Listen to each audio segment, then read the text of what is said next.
고난 주간입니다. 오늘이 종려주일이지요. 그가 찔림은 우리의 허물 때문이요, 그가 상함은 우리의 죄악 때문이라. 그가 징계를 받음으로 우리는 화평을 누리고, 그가 채찍에 맞음으로 우리는 나음을 받았도다.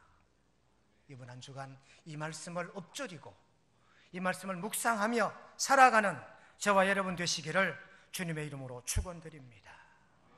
오늘 설교 명제가 뭐냐? 주님이 채찍에 맞으심의 은혜가 무엇이냐 하여 명제는 주님이 채찍에 맞으심으로 우리들이 입은 은혜, 주님이 채찍에 맞으심으로 내가 받은 은혜가 뭐냐, 내가 받은 혜택이 뭐냐, 이것이 오늘 설교의 명제입니다. 이사야 53장 그러면 고난의 장, 이건 상식입니다. 이사야 53장 고난의 장, 고난의 장 이사야 53장.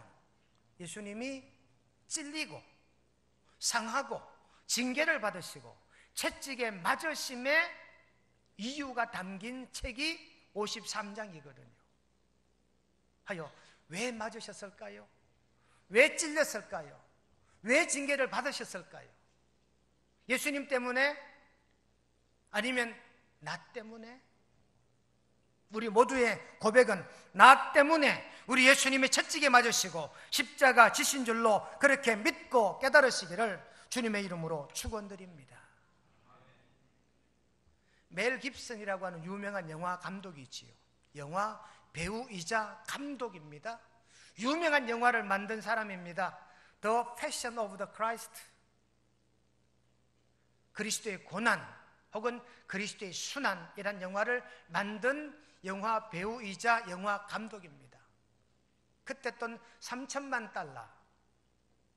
멜 깁슨이 그 영화를 만든 이유가 있습니다. 원래부터 크리스찬이었지만 그렇게 확신 있는 크리스찬이 아니었어요. 무늬만 크리스찬이었답니다. 그런 그에게 영화 배우로서 명예가 쌓이고 인기가 높아가고 그로 말미암아 부자, 돈, 재물이 쌓이니까 그만 어긋난 길로 간 거지요.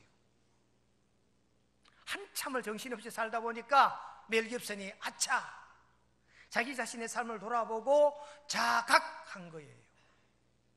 내가 이래서는 안 되겠다. 주님이 나 때문에 십자가 지셨고 주님이 나 때문에 채찍에 맞아 돌아가셨는데 내가 이랬어야 되겠느냐 깨달은 거예요. 그리고 고난주간 그 영화를 개봉하기 위해서 12년 동안 기획하고 준비해서 만들어낸 영화가 그 영화랍니다. 그 영화를 만든 멜 깁슨이 나중에 기자들과 고백하기로 그리스도의 고난이 나에게는 큰 은혜요 온 인류의 사랑이라. 이것이 멜 깁슨이 그 영화를 개봉한 뒤에 고백한 내용이랍니다. 예수 그리스도의 고난과 채찍에 맞으심이 온 인류에는 큰 은혜요 나에게는 사랑이더라. 이런 멜 깁슨 같은 고백을 저와 여러분들이 할 수 있는 올 한 해, 이번 한 주간 꼭 되시기를 주님의 이름으로 간절히 축원드립니다. 오늘 설교 캐션이 있습니다. 왜 맞으셨을까요? 왜 십자가를 지셨을까요? 주님의 이 채찍 맞으심과 이 십자가 지심의 고난이 어느 정도일까요? 잠시 의학으로 본 예수님의 고난에 대한 영상을 3분 50초 동안 보겠습니다.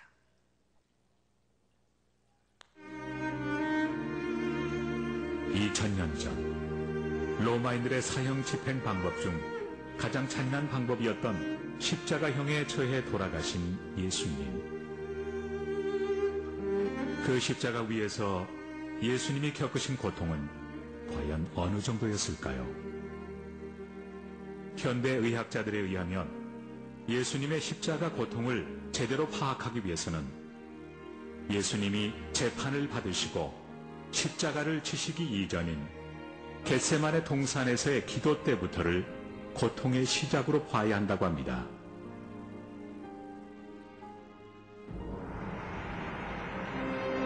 성경 누가복음은 의사인 누가가 기록하였는데, 그는 예수님이 십자가에 달리시기 전 겟세마네에서 기도하신 사실을 이렇게 기록하고 있습니다.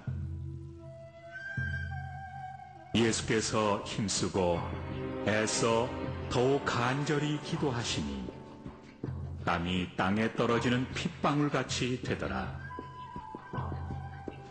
피땀을 흘린다고 하는 것은 의학적으로 전혀 불가능한 이야기가 아닙니다. 여기에서 보시는 것처럼 극도로 감정적인 과로 상태일 때 작은 모세혈관이 땀샘 근처에서 파괴될 수도 있는데, 이런 경우 피와 땀이 섞여서 분비됩니다.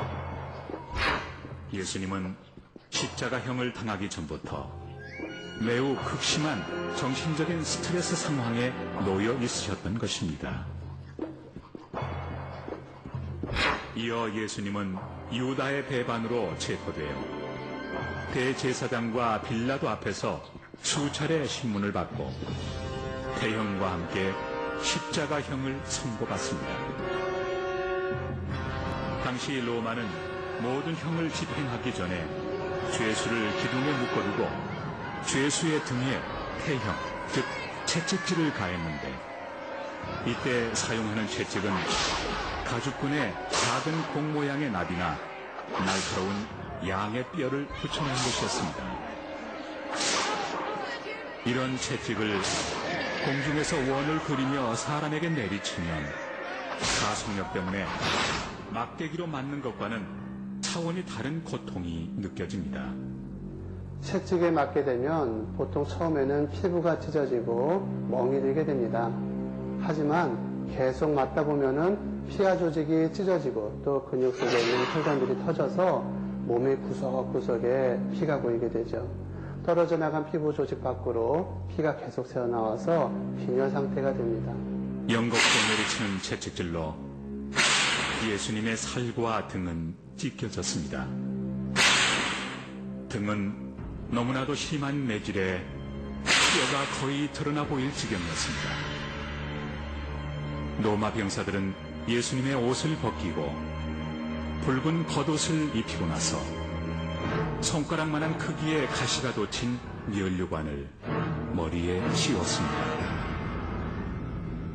이어 예수님은 당시 로마의 관행에 따라 양쪽 어깨에 십자가를 지고 양팔이 묶인 채 처형 장소인 갈보리로 가게 됩니다. 이때 예수님께서 지셨던 십자가는 무게가 50kg 정도의 가로목이었습니다. 세로목은 이미 예수님이 처형당하실 갈보리 언덕에 세워져 있었습니다. 십자가형에 사용되는 나무는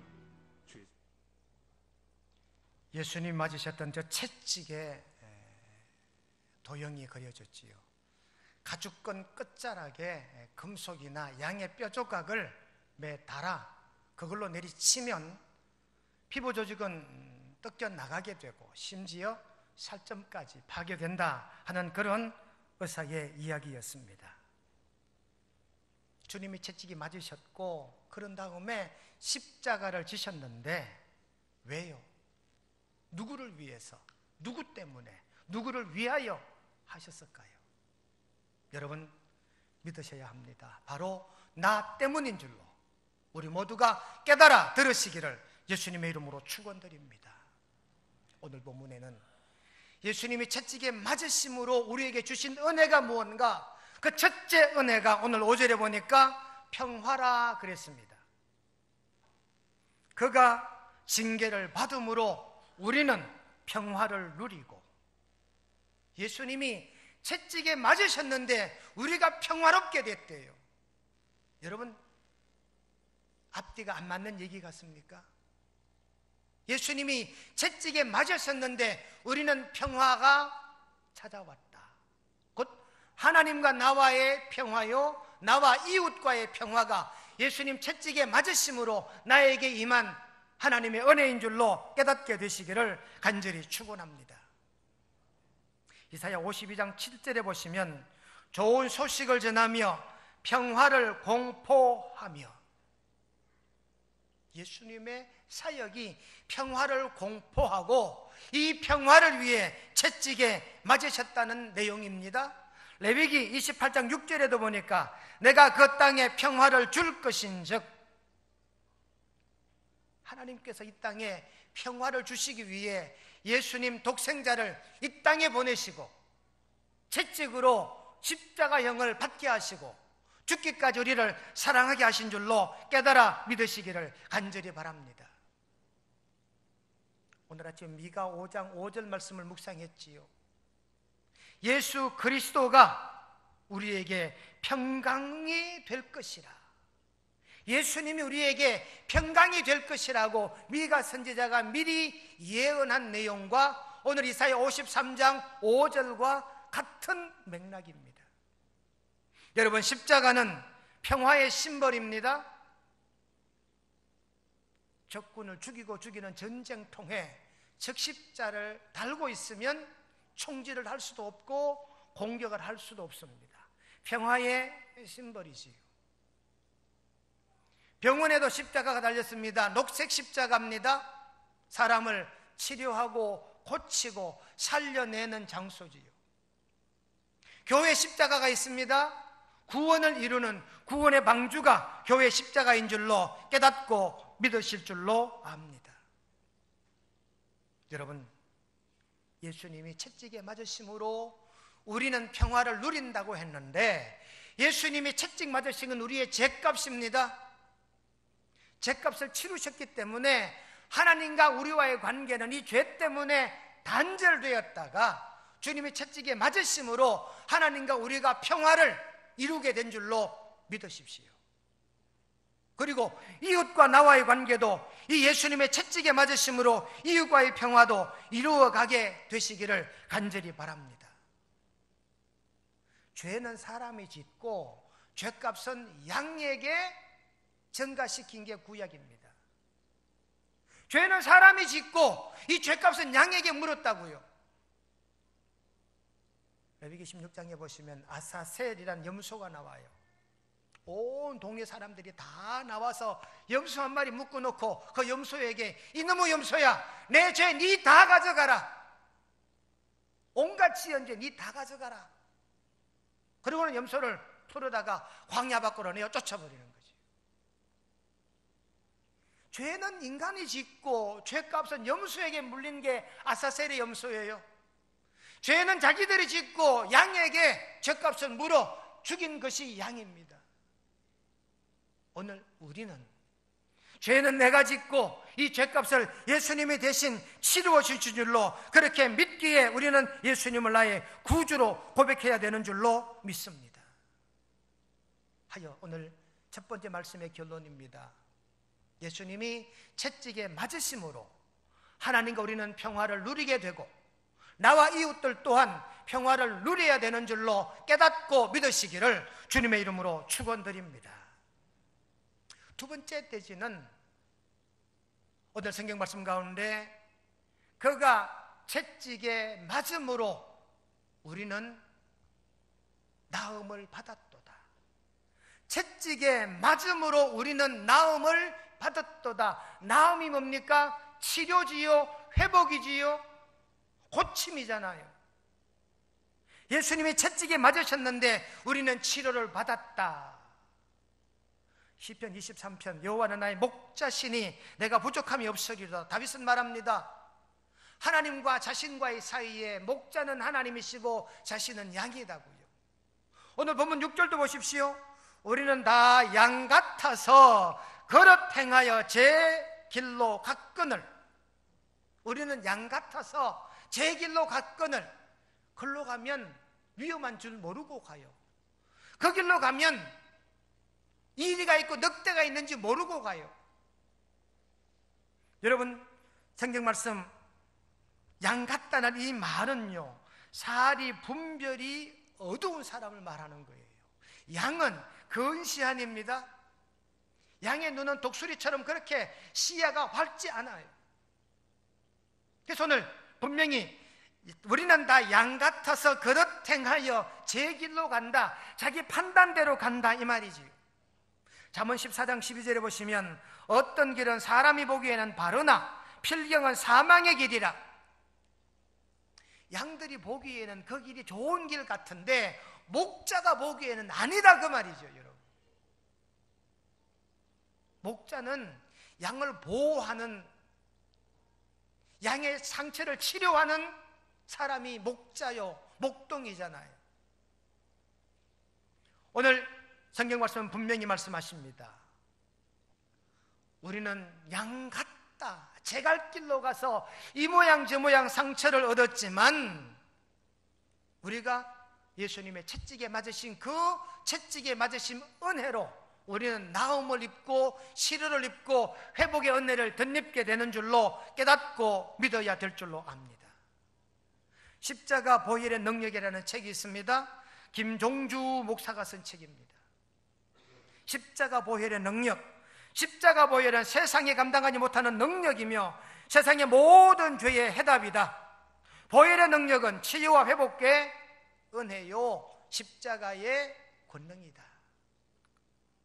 여러분, 십자가 보혈의 능력은 우리를 회복시키시고 치유하시는 은혜가 그 십자가, 그 채찍 맞으심에 담겨 있는 줄로 깨닫게 되시기를 주님의 이름으로 간절히 축원드립니다.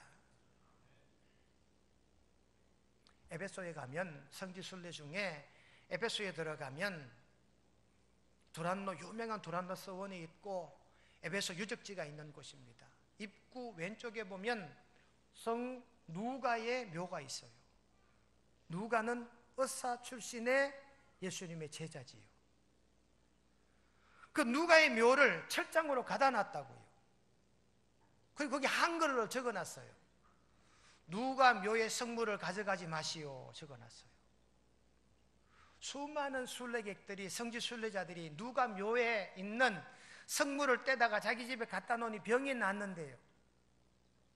그래서 누가 묘에 있는 작은 돌멩이라도 집어가려고 온 순례자들이 거기에 손을 뻗어서 자꾸 묘를 훼손하니까 그 누가 묘를 철책으로 감싸놨어요.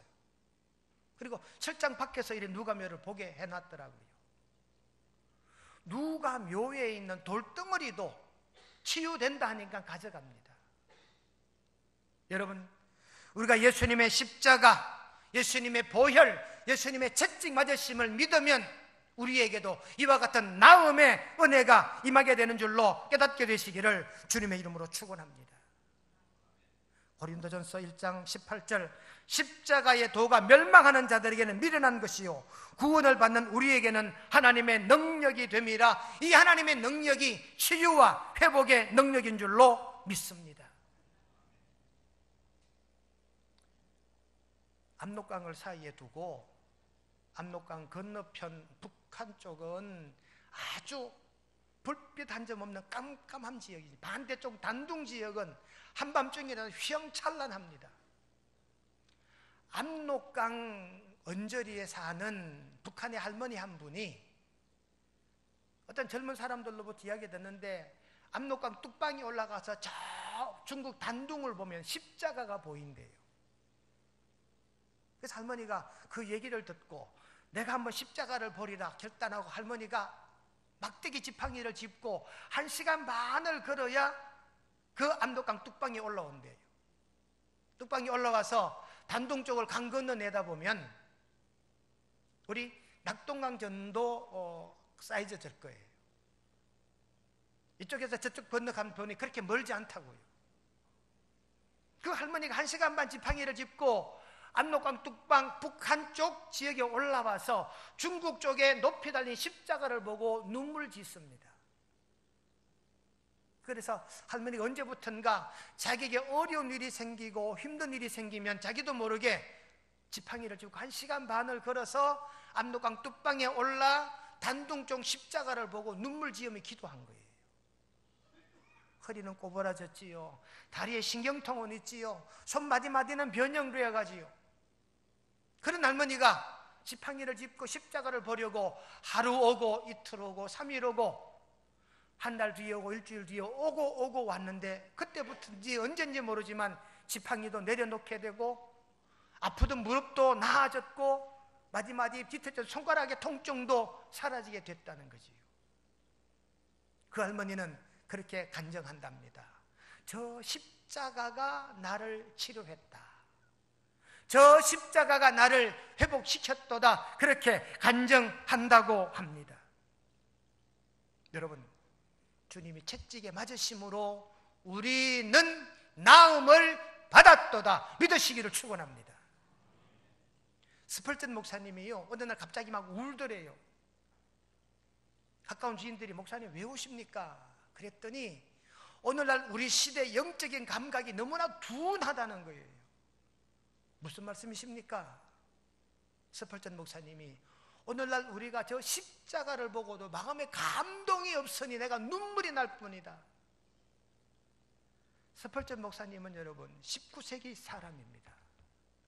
오늘 21세기를 사는 우리들은요, 과연 십자가를 보면 어떤 감동이 있는지요? 주님이 채찍에 맞으시는 저 채찍 소리를 들으면 우리 마음에 어떤 울림이 있는지요? 멜 깁슨의 패션 오브 더 크라이스트가 상영될 그 시즌에 우리나라 권사님 몇몇 분이 영화를 보다가 심장마비를 일으켜서 돌아가셨다 그랬지요. 저희들이 초등학교, 중학교 다닐 때 그때 고난주간이 되면 권사님들이 교회에 자리 피고 뭐 울 게 그리 많은지 눈물로 흘리면서 밤새껏 기도했던 그 기억들을 하게 돼요. 채찍 맞으심에 감동이 있다는 거지요. 예수님 십자가를 바라보는 감동이 있다는 고백입니다. 오늘날 우리가 십자가를 가슴에 붙이고 목에 걸고 귀에 액세서리처럼 가지고 다닙니다. 여러분, 십자가는 액세서리가 아니라 그렇게 살겠습니다 고백하는 자기의 신앙 고백이 그 십자가인 줄로 깨닫고 믿으시기를 간절히 바랍니다. 하여 십자가로 말미암아 회복이 되고 예수님 채찍에 맞으심으로 말미암아 저와 여러분들이 나음을 받았도다 이 말씀을 확신하며 믿으시기를 간절히 축원합니다.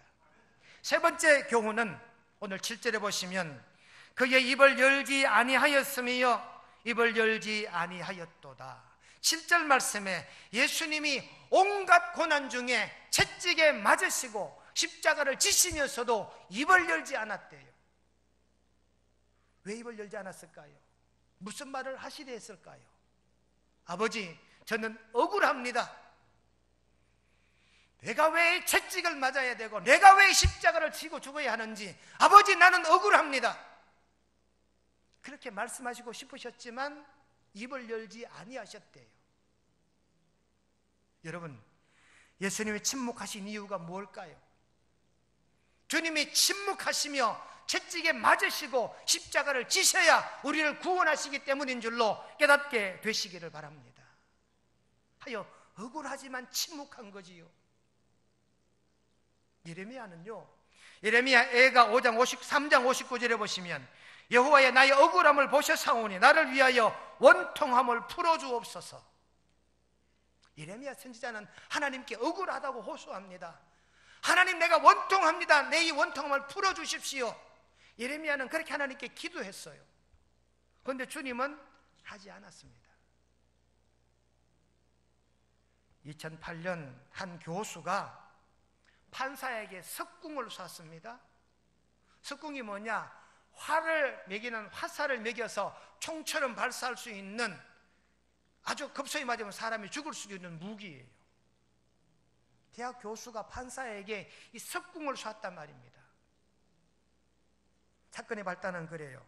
1995년도 대학 입시 수학 문제가 잘못 출제가 됐대요. 자기가 수학과 교수인데 자기 대학교 수학과 교수가 문제를 냈는데 이 문제가 잘못됐어요.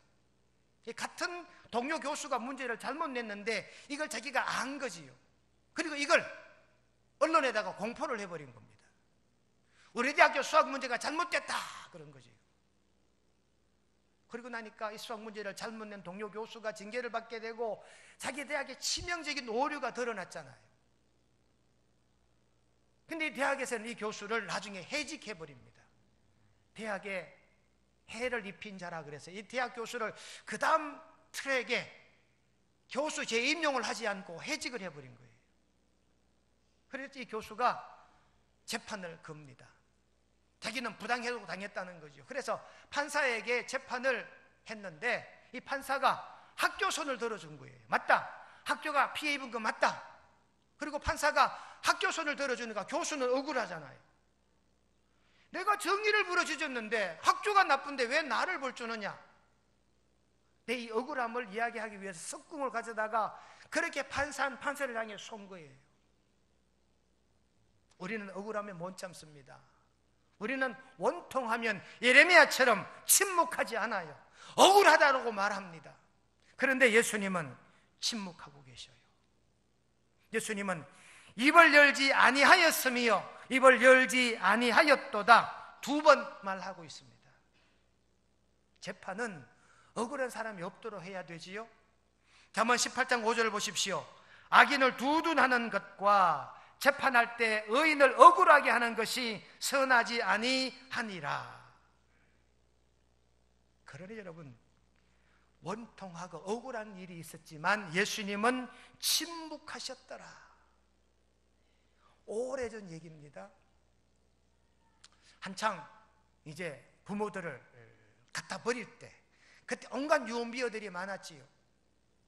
제주도 하알림읍의 어떤 한 펜션에 어떤 한 여관에 할머니가 버려진 거예요. 올 때는 자녀들과 함께 온 것 같은데 나중에 보니까 자식들은 다 돌아갔는데 할머니 혼자 남아있는 거지.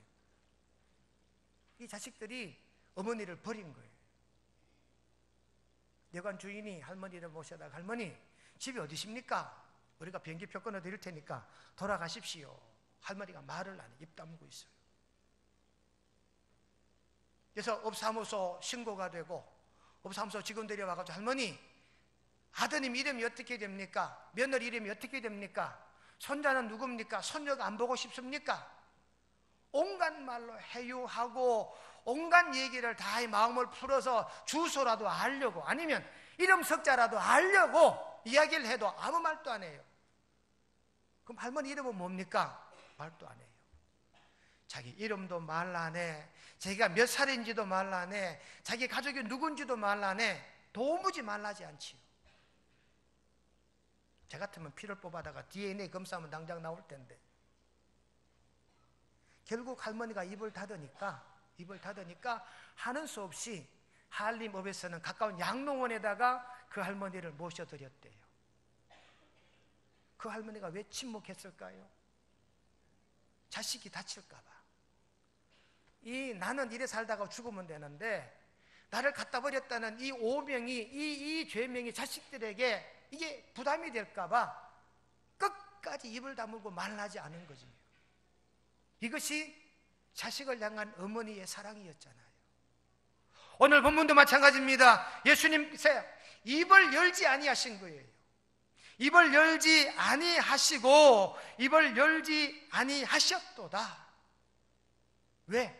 침묵하신 거예요. 억울하지만 인류 구원을 위해서, 원통하지만 나를 구원해 주시기 위해서 예수님은 입을 열지 않는 침묵의 은혜, 침묵의 사랑을 저와 여러분들에게 남기신 줄로 깨닫고 믿으시기를 주님의 이름으로 축원드립니다. 오늘 말씀의 결론입니다. 그가 채찍에 맞음으로 우리는 나음을 얻었도다. 주님이 채찍에 맞으심으로 우리는 평화를 얻었고요. 주님이 채찍에 맞으심으로 우리는 나음을 얻었고요.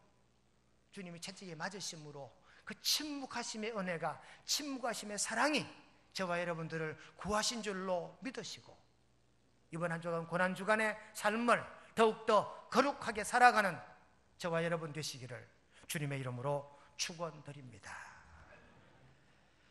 거룩하신 하나님 우리 아버지, 주님의 채찍에 맞으심으로 우리는 평화를 누리고 우리는 나음을 받았고 주님의 침묵하심으로 우리는 은혜와 사랑을 덧입은 줄로 믿습니다. 주님의 채찍에 맞으심과 십자가 지심의 의미를 바로 깨닫고 사는 우리 명성 온교우들 이번 한 주간의 삶이 되게 도와주시옵기를 예수님의 이름으로 기도드리옵나이다. 아멘.